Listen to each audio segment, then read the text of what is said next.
Hello friends, मैं आपका मनोज कुमार। फिर हम वर्ब को आगे लेकर आए हैं। इसके पहले वाले वीडियो में मैंने सीखा था कि वर्ब दो तरह के होते हैं। कौन कौन होते हैं? तो पहला आपने कहा था कि फाइनाइट वर्ब और दूसरा मैंने कहा था नॉन फाइनाइट वर्ब। ठीक है, फाइनाइट वर्ब किसे कहे थे, है ना?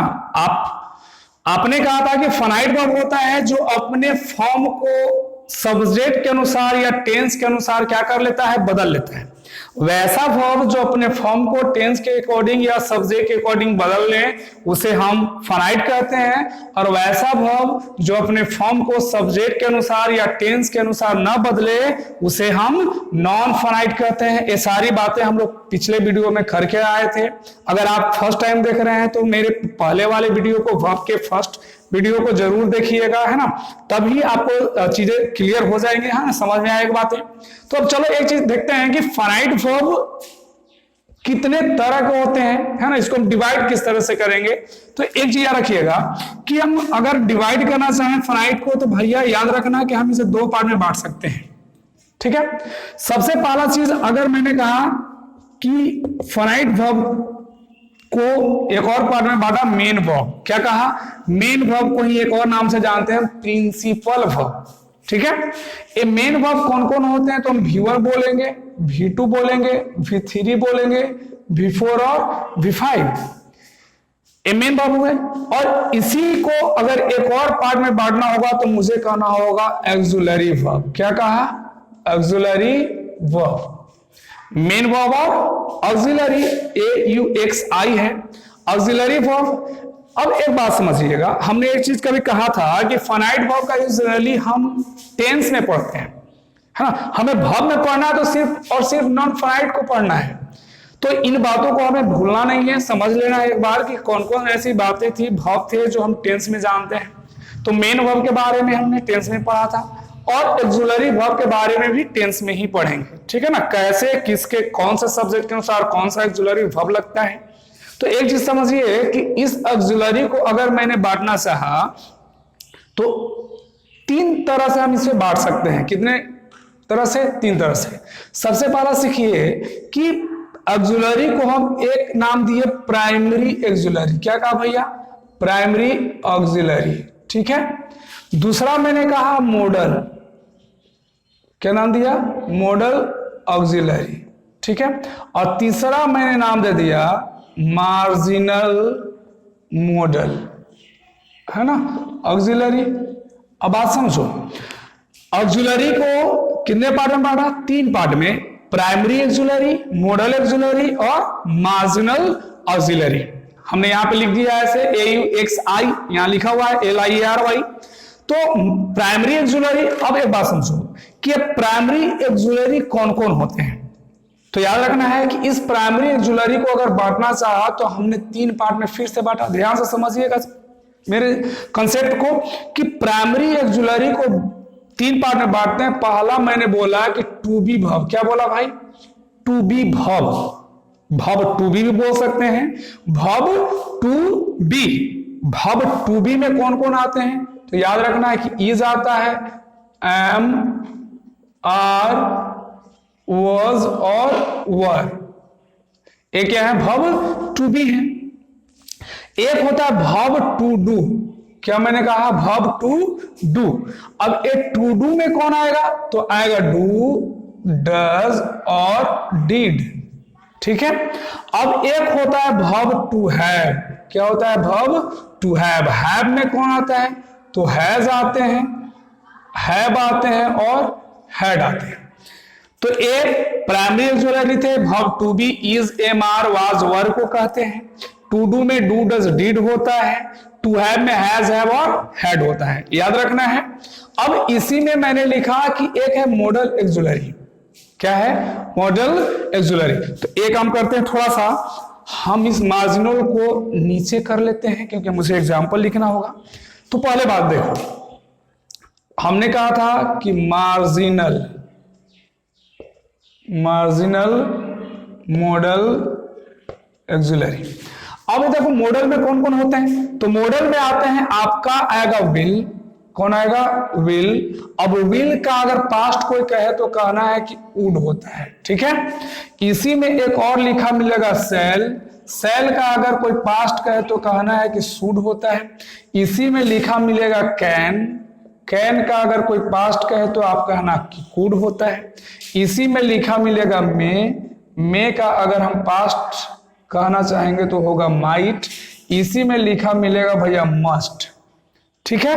और एक और चीज लिखा मिलता है आउट टू, OUGST लिखा हुआ है, आउट टू। तो ये थे मॉडल एक्सुलरी। अब मार्जिनल एक्सुलरी में याद रखना है कि मार्जिनल में आते हैं यूज टू, कौन आएगा, यूज टू। और इसी में लिखा मिलेगा डेयर और इसी में लिखा मिलेगा नीड। तो ये एक्सुलरी वर्ब टोटल हुए। अब आप काउंट करना कि प्राइमरी एक्सुलरी कितने होते हैं। अगर कोई आपसे पूछे कि प्राइमरी एक्सुलरी कितने होते हैं तो आपने कहा कि प्राइमरी कितने होंगे, 11। देख लो, टू बी, टू डू और टू हैव को मिलाकर ही तो प्राइमरी कहा जाता है। तो to be, to do, to have को आप काउंट करना तो कितने मिलेंगे, 11, है ना। और मॉडल एक्सुलरी की अगर बात की जाएगी तो मॉडल एक्सुलरी कितने हुए, 10। कितना हुआ भैया, 10। और मार्जिनल की बात करोगे तो मिलेगा 3, यूज टू, डेयर और नीड, है ना। आप काउंट कर लेना। तो ये मॉडल 10, मार्जिनल 3 और प्राइमरी क्या हुए, 11। ये अगर टोटल की बात करेंगे 11, 10 और 3 तो शायद आपने कहा कि कितना मिला, 24। इस 24 को हम बोलते हैं एनोमलस फेनाइट। क्या मैंने नाम दिया, एनोमलस फेनाइट। इस एनोमलस फेनाइट का यूज हम करते हैं क्वेश्चन टैग बनाने में।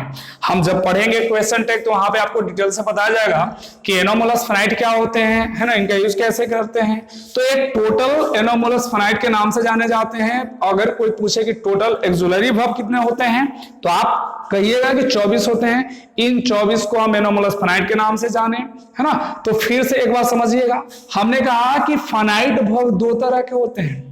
एक को मैंने कहा मेन वर्ब, ठीक है, और दूसरा को कहा एक्सुलरी वर्ब। अब एक्सुलरी को मैंने 3 पार्ट में बांटा। पहला कहा प्राइमरी एक्सुलरी, दूसरा मॉडल और तीसरा मार्जिनल मॉडल, है ना। अब एक बात समझो कि प्राइमरी एक्सुलरी में भी 3 पार्ट में मैंने बांटा कि verb to be, verb to do और वर्ब टू है ना। तो टू बी में कौन कौन आया, is, am, are, was, were आया, है ना। टू डू में डू, डज, डिड आया। टू हैव में हैज आया, हैड आया, है ना। तो अब याद रखना है कि इन प्राइमरी एक्सुलरी का यूज हम मेन वर्ब की तरह भी करते हैं और हेल्पिंग वर्ब की तरह भी करते हैं। हमने इसके बारे में बेसिक जब क्लास लिए थे वर्ब का तो वहां पे मैंने डिटेल से जाना था कि हम कब इसे मेन कहेंगे, कब इसे हेल्पिंग कहेंगे। जैसे मैंने कहा था कि आई एम अ टीचर, मैं एक शिक्षक हूं। कोई पूछे कि आई एम अ टीचर में एम क्या है तो कहना है कि मेन वर्ब है, क्योंकि आगे आया है नाउन। हेल्पिंग वर्ब तब होता है जब इसके बाद कोई मेन वर्ब आता है। जैसे मैंने कहा I am teaching, I am teaching, teaching हुआ मेन वर्ब, तो एम हेल्पिंग होगा। लेकिन आई एम अ टीचर में टीचर नाउन है तो ये क्या कहलाएगा, मेन वर्ब। तो कब मेन बनता है, कब हेल्पिंग बनता है, हमने इसके बारे में पिछले वीडियो में पढ़ लिए हैं। तो वो अब वहां पे हम डिटेल में नहीं जाएंगे, है ना। आप चीजों को पिछले वाले वीडियो को देख लेना, समझ में आ जाएगा। अब आगे कहा कि ए अपने मेन वर्ब की तरह यूज करना है और हेल्पिंग की तरह, है ना। कब हेल्पिंग होगा, कब मेन होगा, मैंने जान लिया। Modal auxiliary will, would, shall, should, can, could को कहते हैं, है ना। ये हमेशा हेल्पिंग की तरह यूज होता है। यहां पे भी लिखा हुआ है एक्सुलरी। एक्सुलरी का मतलब ही होता है भैया हेल्पिंग, सहायक, ठीक है। अब एक बात रखना, तीसरा मैंने कहा कि मार्जिनल मॉडल। मार्जिनल मॉडल इसलिए इसे कहा जाता है क्योंकि इसका यूज हम मेन वर्ब की तरह भी करते हैं और हेल्पिंग की तरह भी करते हैं। अब आप बात समझो कि कैसे मेन वर्ब बनकर आएगा, कैसे हेल्पिंग बनकर आएगा, है ना। और ये जो मॉडल है हमेशा हेल्पिंग ही बनकर आते हैं, इसे मेन कभी नहीं बनाएंगे। जैसे आप एक एग्जांपल से समझना ध्यान से मेरी बातों को।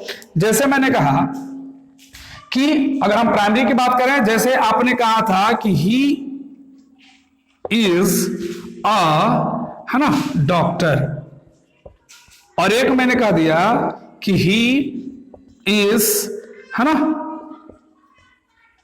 टीचिंग। अब देखो यहां पे इज क्या है, बी वर्ब है। अब यहाँ पे हेल्पिंग है कि मेन है मुझे समझना है। तो भैया मैंने कहा कि डॉक्टर क्या है, अपने आप में नाउन है। जब नाउन आएगा तो इसे क्या कहेंगे हम, मेन कहेंगे। क्या कहेंगे, मेन वर्ब। लेकिन टीचिंग क्या है, यहाँ पे मेन वर्ब है, तो इसे हम यहाँ पे क्या कहेंगे, हेल्पिंग कहेंगे। आगे बात है समझ में, ये हम पहले इस पे डिटेल से जानकर आए हैं। अब दूसरा बात, हमने कहा कि मॉडल का सिर्फ हेल्पिंग के रूप में करते हैं। जैसे मैंने कहा कि ही कैन स्पीक, ये स्पीक क्या है, मेन वर्ब है। तो मेन वर्ब है तो यहां पे कैन क्या कहलाएगा, हेल्पिंग कहलाएगा। अरे बात समझ में। अब हमें जानना है इस मार्जिनल को, मार्जिनल का हम कहे कि मेन की तरह भी करते हैं और हेल्पिंग की तरह करते हैं। कब इसे हेल्पिंग कहेंगे, कब मेन कहेंगे, बड़े ध्यान से समझिएगा। अब देखो तो एक मैंने सेंटेंस लिखा कि आई, है ना, आई नीड, या आई को हटाओ, यहां पे लिखो ही मैंने कहा नीड्स अ बुक, है ना। एक और सेंटेंस लिख दिया कि ही नीड नॉट गो। दो सेंटेंस ध्यान से समझिए। मैंने कहा कि ही नीड्स अ बुक, ये बुक क्या है अपने आप में भाई, नाउन है। आपने कहा था कि जब वर्ब के बाद अगर नाउन देखे तो समझना है कि ये क्या है, मेन वर्ब है। अब ऐसे भी समझो कि हम कभी भी एस लगाते हैं तो मेन वर्ब में लगाते हैं कि हेल्पिंग में लगाते हैं। आज तक क्या आपने कभी पढ़ा विल्स? अगर ऐसा पढ़े हैं तो आप खतरनाक प्राणी हैं। समझ में आ रही बात है? ऐसा कभी नहीं हमने पढ़ा था, न कभी हमने सीखा था, है ना, कि विल का कभी भी विल्स नहीं होता है, कैन का कभी कैंस नहीं होता है कि नहीं। हम एस लगाते हैं तो सिर्फ और सिर्फ किस में लगाते हैं, मेन वर्ब में लगाते हैं। जैसे इट का इट्स बोलते हैं, सब्जेक्ट के अनुसार यूज करना होता है मुझे, है ना। प्ले का प्लेज होता है। कभी एम का एम्स बोले क्या, नहीं ना बोले। तो कभी भी याद रखना है कि इनका हम, है ना, यूज हमेशा हेल्पिंग में करते, मेन कर ही नहीं सकते हैं। अब ये नीड है, नीड्स लिखा हुआ है, तो कभी भी नीड्स जब होगा या डेयर्स होगा तो इसका यूज हमेशा समझना है कि ये मेन वर्ब की तरह हुआ है। ईट का ईट्स होता है, प्ले का प्लेस होता है, तो नीड का नीड्स हुआ, तो ये कैसा वर्ब हुआ यहाँ, मेन वर्ब। अब ऐसे भी समझो कि मैंने एक बार एक बात कहते आते हैं कि कोई भी सेंटेंस में सबसे पहले सब्जेक्ट के बाद मेन वर्ब फिर ही ऑब्जेक्ट होता है। बिना मेन वर्ब का कोई सेंटेंस होता ही नहीं है। तो यहाँ पे नाउन है तो मेन वर्ब तो है नहीं, तो यही क्या है, मेन वर्ब है, नीड्स। अब आप समझिए आगे दूसरा सेंटेंस में लिखा हुआ है कि नीड नॉट गो। गो भैया क्या है, कोई पूछे तो कहना है कि मेन वर्ब है। जब मेन वर्ब है तो हमने कहा था कि एक सेंटेंस में एक ही मेन वर्ब आ सकते हैं। अब यहां पे जब ये मेन वर्ब हुआ है तो यहां नीड नॉट क्या कहलाएगा, क्या कहलाएगा, आपने सही कहा कि नीड नॉट क्या कहलाएगा, यहाँ हेल्पिंग कहलाएगा। इसीलिए कभी मेन बन रहा है, कभी हेल्पिंग बन रहा है, इसीलिए इसका नाम हमने कहा मार्जिनल मॉडल ऑक्सिलरी। एक और कंसेप्ट को समझो कि कभी भी ये जो नॉट है, हम कैसे समझेंगे कि सर यहाँ पे नीड, ऐसे भी तो हो सकता है कि I need a book, need वहां पे ऐसा नहीं लगा, लेकिन यहाँ पे क्या है, मेन वर्ब है, नीड अ बुक, बुक क्या है, नाउन है ना। तो एक बात समझना कि कहीं पे नॉट लगा हुआ रहेगा। मार्जिनल को पहचानने का एक तरीका है कि अगर हेल्पिंग बनाना है तो इसमें नॉट लगाना जरूरी होगा। ये कभी भी पॉजिटिव में नहीं आ सकता है, या तो इंट्रोगेटिव सेंटेंस में आएगा या तो निगेटिव सेंटेंस में आएगा। कभी भी अफर्मेटिव सेंटेंस में हम मार्जिनल मॉडल यूज का, मार्जिनल मॉडल ऑक्सिलरी का यूज नहीं करते हैं। हमने कहा ही नीड नॉट गो। अब नीड नॉट निगेटिव बना। हम एक चीज सीखे हैं कि हमेशा नॉट लगता है हेल्पिंग वर्ब में, मेन वर्ब में कभी नॉट का यूज हम नहीं करते हैं। कभी आपने ऐसा पढ़ा कि आई ईट नॉट, आई प्ले नॉट, ऐसा होता है? कभी नहीं। हम मेन में कभी भी नॉट नहीं लगाते हैं। जब लगाते हैं तो आई एम नॉट ऐसे करते हैं, ही इज नॉट, है ना। तो यहां पे बना ही नीड नॉट। तो ये जैसे ही नॉट लिया मतलब ये हेल्पिंग है, कभी यहां मेन नहीं हो सकता है। तो आप कहो कि सर तो ठीक है, अगर इस सेंटेंस को मुझे निगेटिव बनाना होगा तो क्या करेंगे? ये तो ठीक है, समझ में आया कि निगेटिव है, लेकिन क्या इसका निगेटिव बनेगा? बिल्कुल बनेगा। तो अभी यहां पे अगर ही की बात हो रहा है इसी सेंटेंस को, तो हमने कहा कि ही, अब नीड्स के लिए हम क्या करेंगे? कौन सा टेंस दिख रहा है? प्रेजेंट में, तो प्रेजेंट में ही के अनुसार क्या लिखना भैया, डज। अब आगे कहना होगा नॉट, तो ही डज नॉट, आगे क्या कह देंगे हम, नीड अ बुक। नहीं, तो हमने डज नॉट में नॉट लगाया है, डज में नॉट लगाया है, नीड में नहीं यूज करेंगे। अगर कहता है कि ही ईट्स अ मैंगो, तो यही ना बनाते कि he does not eat a mango. उसी तरह से कि ही नीड्स अ बुक, तो he does not need a book. अरे बात समझ में? तो हमने कहा कि मार्जिनल मॉडल का यूज कैसे करते हैं, हेल्पिंग की तरह भी करते हैं और मेन की तरह भी करते हैं। ये दोनों तरह से यूज हो सकता है। अब सेंटेंस में कब मेन बनकर आएगा, कब हेल्पिंग बनकर आएगा, मैंने कहा कि जब नॉट लगा रहे तो समझना है कि हमेशा हेल्पिंग है, लेकिन अगर नॉट नहीं रहे तो समझना है कि क्या है, मेन है। क्लियर है बातें? तो यहां आज मैंने सीखा है ना, फाइनाइट को जाना। अब नेक्स्ट वीडियो में हम नॉन फाइनाइट को जानेंगे, है ना। यहां तक आज इस वीडियो को रहने देते हैं, मिलते हैं फिर नेक्स्ट वीडियो में। Thank you so much. और इस वीडियो को लाइक करिए, है ना, शेयर करिए और सब्सक्राइब जरूर करिएगा अगर आपको वीडियो अच्छा लग रहा हो तो। ठीक है, आप अपने दोस्तों तक इसको पहुंचाइए जिससे उनको भी कुछ फायदा हो। ठीक है, थैंक यू सो मच।